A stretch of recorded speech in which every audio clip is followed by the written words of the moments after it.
Hello friends, Debrina Rajdeep রান্নাঘরে তোমাদের সবাইকে স্বাগত জানাই। আজকে আবার তোমাদের সাথে আমি একটা মাছের দুর্দান্ত রেসিপি শেয়ার করতে চলেছি।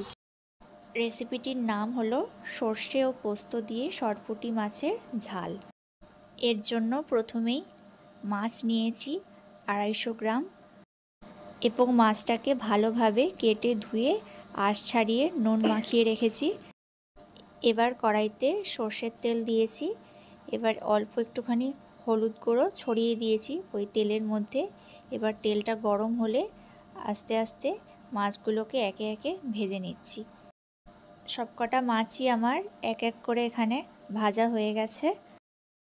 এবার মিক্সার গ্রাইন্ডারে 2টো কাঁচা লঙ্কা, 1 টিস্পুন পোস্ত ও 2 টিস্পুন কালো সর্ষে ও 1 কোয়া রসুন দিয়ে পেস্ট করতে হবে।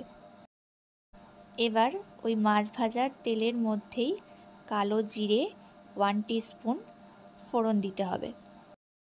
ফোড়ন দেওয়ার পরে সর্ষে ও পোস্ত বাটাটা যে ছিল সেটা দিয়ে দিতে হবে এর মধ্যে।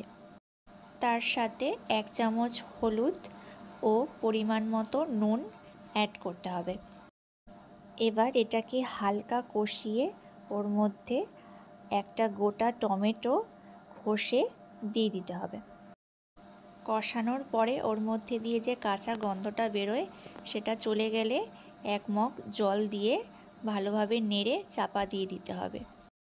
জলটা ফুটলে ঢাকনা সরিয়ে ভেজে রাখা মাছগুলোকে দিয়ে দিতে হবে ঝোলের মধ্যে ও ওপর থেকে ধনেপাতা কুচি ছড়িয়ে দিতে হবে। তো কেমন লাগলো তোমাদের আজকে নতুন রেসিপিটা? ভালো লাগলে অবশ্যই বাড়িতে ট্রাই করো। আর আজকের ভিডিওটা যদি তোমাদের ভালো লাগে তাহলে লাইক, কমেন্ট, শেয়ার এবং চ্যানেলটাকে অবশ্যই সাবস্ক্রাইব করে দিও। আজকের ভিডিওটা এখানেই শেষ করছি। দেখা হচ্ছে পরের দিন অন্য কোনো নতুন রেসিপি নিয়ে।